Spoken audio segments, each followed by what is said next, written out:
Around 8% of young people are thought to hear voices at some stage in childhood, and up to 75% will have a one-off experience where they see, hear or sense something others don't. If a child is hearing voices, it can be scary for them to tell a doctor, nurse or mental health professional. They might be frightened of being diagnosed with a mental illness, being made to take medication, or being hospitalised away from their family. I thought there was something seriously wrong with me. I thought I was crazy. Initial support for a young person experiencing distress caused by voices or visions may initially involve reassurance and signposting.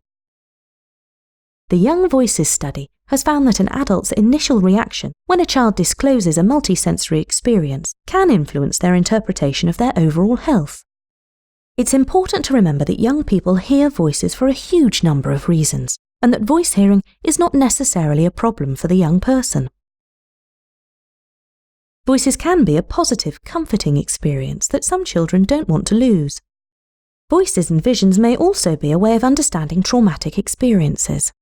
If a child's voices are critical or frightening or discuss taboo subjects, it can be comforting for them to know that what they're experiencing is common. You can also explain to them that the voices may reflect something they've heard or seen rather than something they've created themselves. Understanding how a young person makes sense of their voices or visions is important before considering an intervention.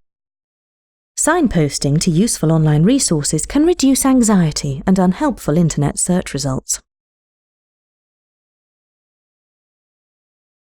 Take a developmental history to assess life stressors, critical events, strengths, and support networks. It may also be useful to meet other young voice hearers. If you're able to support the young person over a period of time in your role, it may be useful to look together for underlying causes of voices and visions, such as signs of anxiety, loneliness, or past trauma.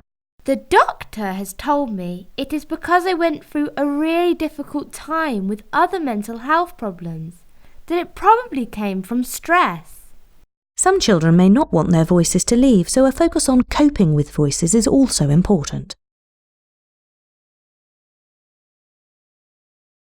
If it's safe and possible to do so, and with the young person's consent, it can also be helpful to involve the young person's parents or carers. They will need reassurance and information so they can help their child navigate and understand their experiences.